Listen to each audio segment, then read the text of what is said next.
पूजनी बाबा जी के सभी शिष्यों का दरबार में बहुत बहुत स्वागत है।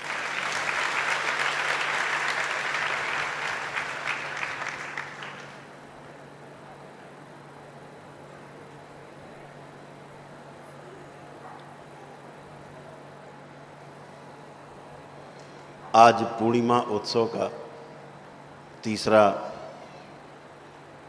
और समापन दिवस है। 3 दिन आपने दरबार में बहुत स्नेह के साथ बिताए, बड़े अनुशासन ने बिताए।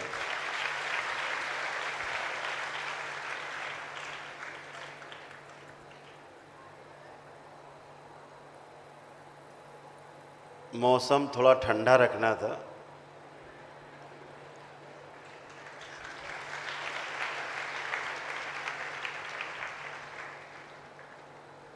इसलिए बाबा जी ने, माँ ने इंद्र को छूट दे दी थी।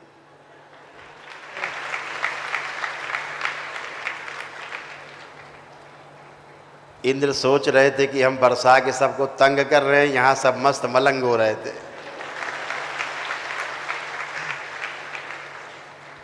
पूर्णिमा थी, उत्सव के हफ्ते भर पहले से हमसे लोग कहने लग गए, दरबार में ही सब लोग, दरबार के सेवक में कुछ लोग कहने लगे कि गुरुदेव पानी न गिरे पूर्णिमा में।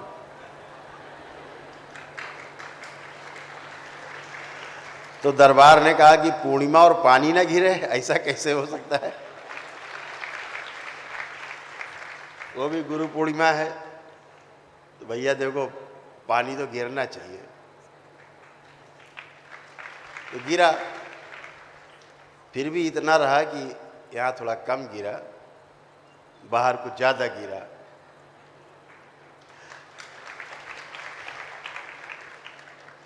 तो कुल मिला के मौसम ठंडा रहा, थोड़ा जगह जरूर कम पड़ गई होगी, लेकिन मौसम तो ठीक रहा। तो पसीना आपका नहीं बहा, पसीना इंद्र का बहता रहा 3 दिन, इसलिए पानी गिरता रहा। ये पानी नहीं, इंद्र का पसीना है।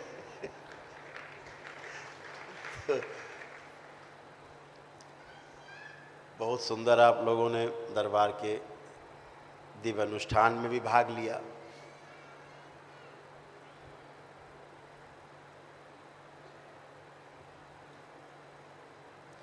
मुझे लगता है व्यक्तिगत रूप से, दरबार की तो अपनी ओपिनियन है, दरबार का अपना स्वयं का आकलन है।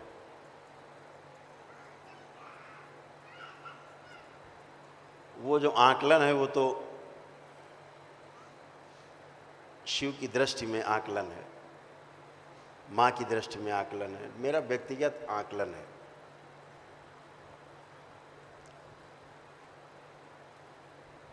कि आप सबको ध्यान साधना की बहुत गहरी आवश्यकता है।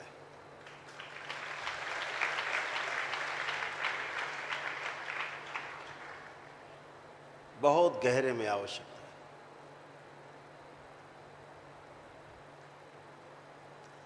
आप में एक चीज तो दिखती है बहुत प्रबल रूप में,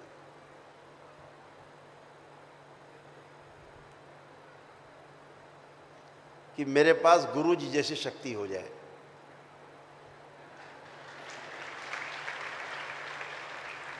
अच्छा भी है और ये चाहना भी चाहिए, होना भी चाहिए। अगर आपके अंदर ये नहीं है तो फिर आपका लक्ष्य थोड़ा छोटा है। लक्ष्य हमेशा बड़ा होना चाहिए, लेकिन खुली आंखों से। ये शक्तियां गुरु जी की नहीं है। शक्तियां हैं तो हैं,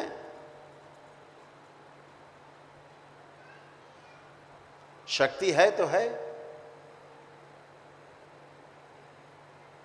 धूप है तो है, सर्दी है तो है, बरसात है तो है, ये तो है ही। पर्वत हैं, पहाड़, समुद्र, नदी, तालाब, जंगल, पहाड़ सब हैं, ये तो है ही। ऐसे शक्तियां भी हैं। शक्तियां किसी की बपौती नहीं है, शक्तियां किसी के अधिकार में नहीं होती। इस बात को हमेशा ध्यान रखो। शक्ति तो है ही। सूरज किसके अधिकार में है, चंद्रमा किसके अधिकार में है, धरती किसके अधिकार में है? स्व ऊर्जित है, स्वयं से संचालित है। आप किसके अधिकार में हो? कौन आप में बैटरी की चाबी भर रहा है? कौन बैटरी चार्ज कर रहा है आपकी? आप हो, बस हो। ऐसे शक्ति है। लेकिन एक बात याद रखो, शक्ति सिर्फ वहीं होती है जहां शिव होते हैं।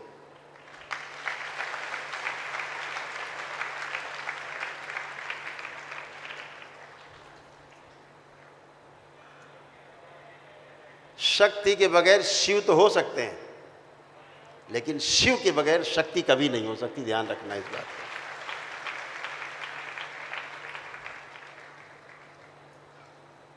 तो शक्ति प्राप्त करने के पहले, शक्ति को ग्रहण करने के पहले अपने अंदर शिवत्व को पैदा करो। शक्ति खुद ब खुद चल के आपके साथ चलेगी। दिया जला के देखो, उजाला साथ साथ चलेगा। खाली तेल लेके चलने से उजाला नहीं होता, उजाला तेल की वजह से है। लेकिन खाली तेल हाथ में लेके चलने से उजाला कभी नहीं होता। इस बात को हमेशा ध्यान रखो। आग जलनी चाहिए, वो शिव की अग्नि है। बिना शिव के शक्ति नहीं। आप में एक ही चीज जो मिसिंग है, वो शिवत्व की मिसिंग है। आप शक्ति चाहते हो, लेकिन शिव के बिना कभी पास नहीं होगी। शक्ति शिव के साथ होगी, और शिव के साथ जो नहीं है वो आपको सिर्फ भ्रमित करेगी। शिव के साथ शक्ति रहेगी तो कभी भ्रम पैदा नहीं करेगी, भ्रम उत्पन्न ही नहीं होगा। अभी आप लोगों को अपने भ्रम की दवा करनी है, और वो दवा शिवत्व में है, शिव में है। और शिव का अर्थ है जो है ही नहीं, जो अक्रियाशील है।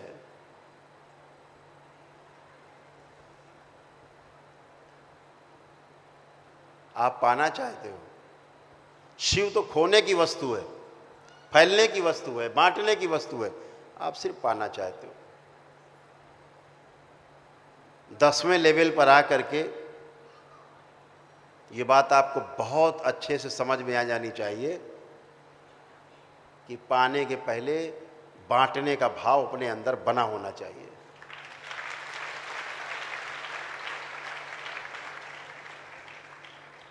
तभी शक्ति आएगी इस पास में। शिव का अभाव, शिव क्या अवघड़दानी, शिव माने क्या विरक्ति, शिव माने क्या कुछ नहीं। लेकिन कुछ नहीं का मतलब ये नहीं कि है नहीं। उसके होने से ही शक्ति है, उसके होने से ही माया दिखती है, उसके होने से ये शरीर है, उसके होने से जड़ और चैतन्य दोनों प्रकृति हैं। दो प्रकार की प्रकृति इस सृष्टि में, जड़ प्रकृति और चैतन्य प्रकृति। जो जड़ प्रकृति है उसमें संपूर्णता की प्रवृत्ति है, और जो चैतन्य प्रवृत्ति है उसमें जीव जगत और मानव जगत की पूर्णता की प्रवृत्ति है। कौन सी पूर्णता? गठन पूर्णता। पहले ठीक से गठन हो, संगठित हुआ है।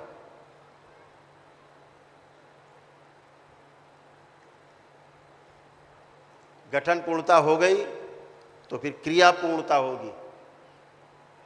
क्रिया पूर्णता हो गई तो फिर आचरण पूर्णता होगी ही होगी। ये चैतन्य है।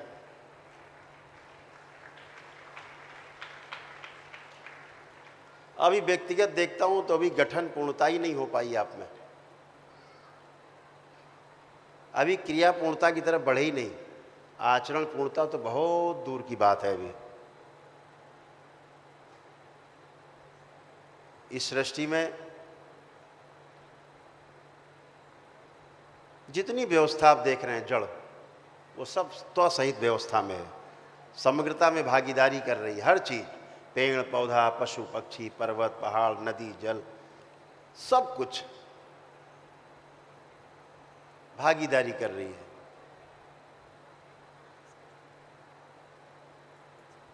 क्योंकि पूर्ण होना चाहती है। जड़ जो प्रकृति है वो संपूर्णता को लिए हुए है। उसका बनना और बिगड़ना पूर्णता के अर्थ में है।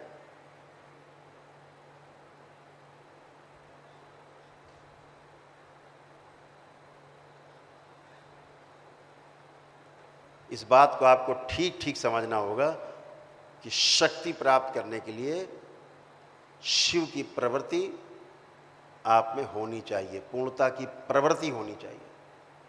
अभी संपूर्णता की तो प्रवृत्ति है आपके अंदर, पूर्णता की प्रवृत्ति आपके अंदर नहीं है। जिस दिन पूर्णता की प्रवृत्ति आपके अंदर जाग जाएगी, जैसे जीव जगत है उसमें पूर्णता की प्रवृत्ति है। अपने वंश के आधार पर उनकी पूर्णता की प्रवृत्ति है। गाय है तो गाय अपने वंश के आधार पर अपने को प्रमाणित करेगी। गाय के थन से दूध ही निकलेगा, उससे पानी नहीं निकलेगा।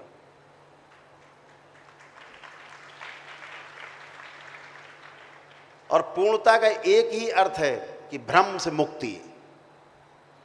भ्रम से मुक्ति नहीं हो रही मतलब आप पूर्णता की तरफ तो एक कदम भी नहीं चल रहे। पूर्णता का अर्थ है न कम और न ज्यादा, न घटना न बढ़ना। पूर्णता का अर्थ है जैसी है वैसे। हां का मतलब हां, ना का मतलब ना। वहां हां और ना थोड़ा बहुत ज्यादा नहीं है।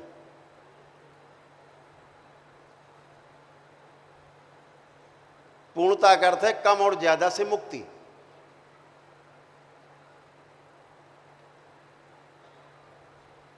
जिस दिन आपके अंदर ये भाव जागृत हो जाएगा,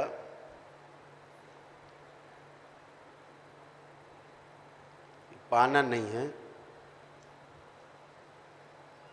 खोना है, खो जाना है, विलीन हो जाना है, पार हो गए, ये सूत्र है। पाने की प्रवृत्ति, संचय की प्रवृत्ति आपको गहरे में, बहुत गहरे में मर्त्य लोक से जोड़ देती है। आपकी कुंडलिनी ऊपर की ओर गति करने के बजाय पत्थर की बन जाती है। दरबार देखता है, पत्थर की बन जाती कुंडलिनी, जड़ हो जाती है।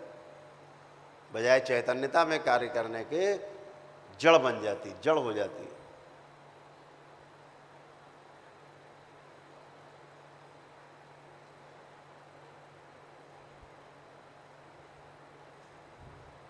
बहुत कुछ कहना चाहते हैं। यहां बैठे बहुत लोगों को भ्रम है। किसी किसी को भ्रम है कि वो 21वें लेवल पे पहुंच गया है।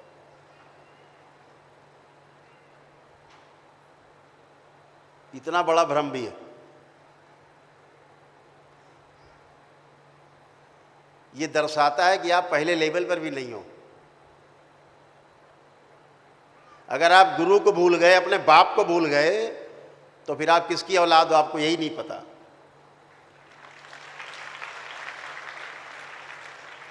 जब जिंदा गुरु आपके सामने बैठा हो तो इससे बड़ा सौभाग्य आपका दूसरा नहीं हो सकता है।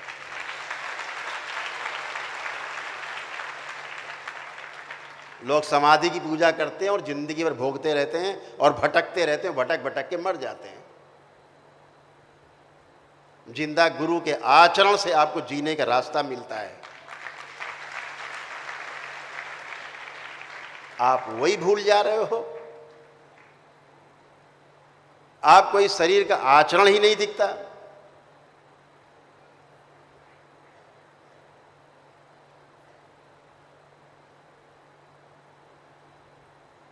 हैरत होती।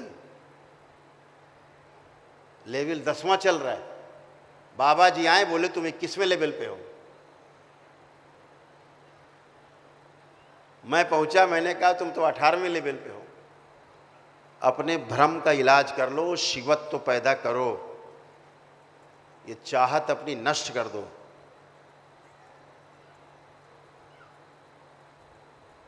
गुरु जी जैसा बनना है ये ठीक है, लेकिन गुरु जी के आचरण भी जान लो। गुरु जी कैसे बने हैं। गुरु जी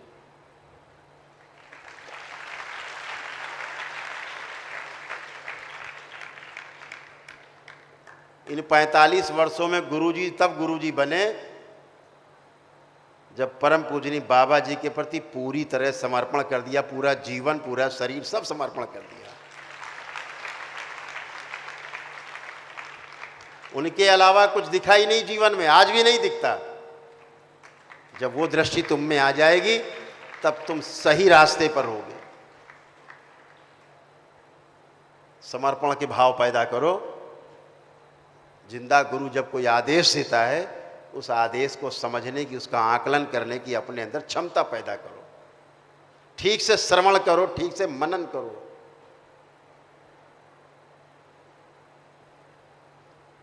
जब श्रवण करने की ठीक से और मनन करने की शक्ति आप में नहीं होगी, आप कहीं नहीं पहुंचोगे। कथा वालों की तरह, कथावाचकों की तरह कथा सुन के घर चले जाओगे।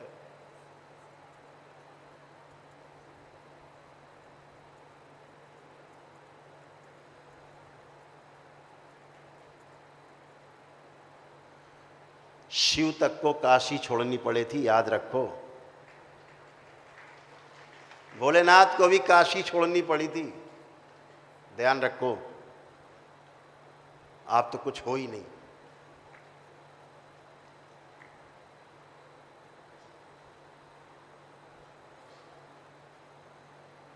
लेकिन शक्ति उनकी याद में वहीं बैठी रही, आस लगाए। क्यों?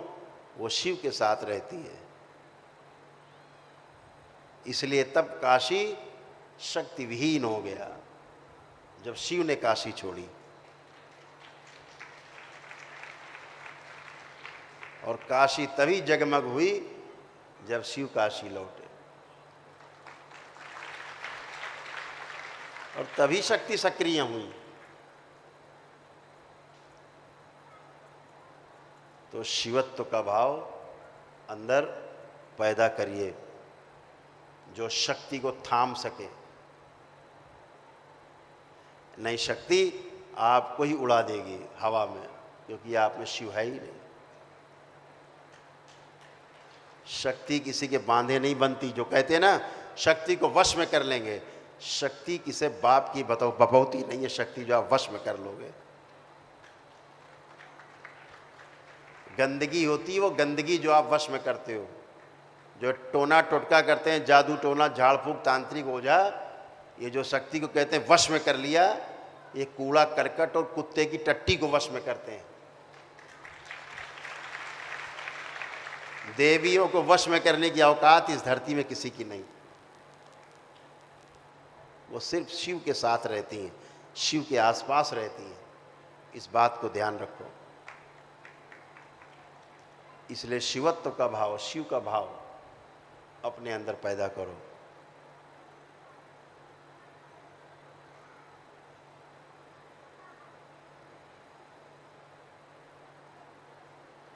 किसी किसी को भ्रम हो गया है कि वो मां का पुत्र हो गया है।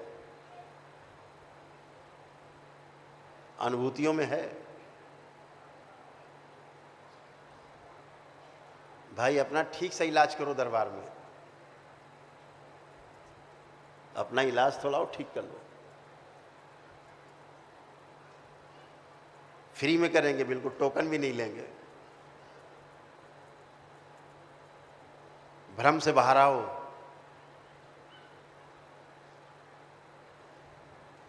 इक्कीसवें लेवल पे पहुंच गए हो, कोई माँ का पुत्र हो गया है, एक बीमार आदमी सामने खड़ा कर देंगे तो तुम्हारा पेशाब निकल जाएगा 2 मिनट में। उसको ठीक करना हो तो छोड़ो, उसका बुखार भी नहीं उतार पाओगे और उल्टा खुद ही ग्रस्त हो जाओगे उसके बुखार और उसके रोग से ग्रस्त हो जाओगे। स्मृतियां उल्टा चढ़ लेंगी। इसलिए अपना इलाज जरूरी है। ठीक अपने मीटर की सुई ठीक करो।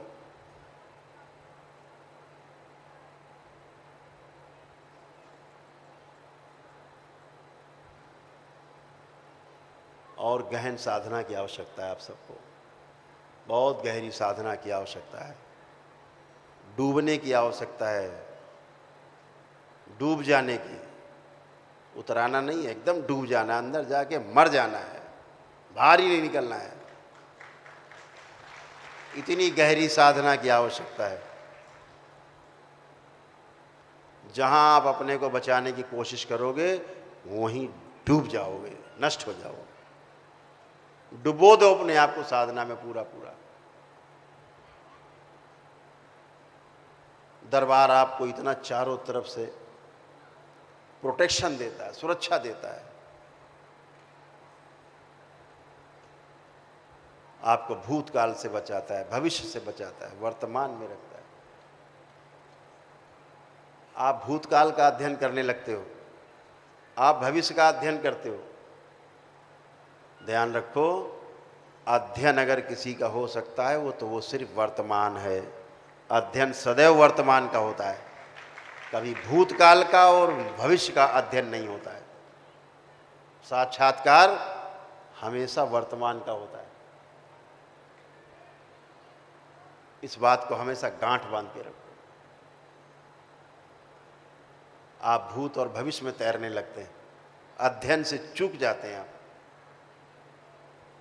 इसलिए ध्यान और साधना में और गहराई में उतरना है आप सबको, गहरे में उतरना है और गहरे में।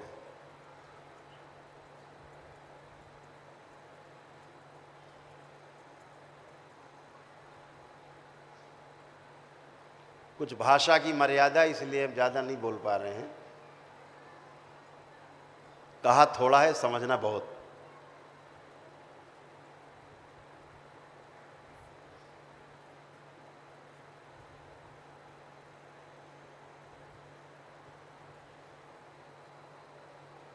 जो लोग 10वें लेवल पर हैं वो एक बार मेरे सामने से गुजरेंगे एक एक करके और वापस अपने स्थान पे बैठते जाएंगे। यहाँ से निकलते जाएंगे, वापस यहाँ से होकर के पुनः अपने स्थान पर बैठते जाएंगे।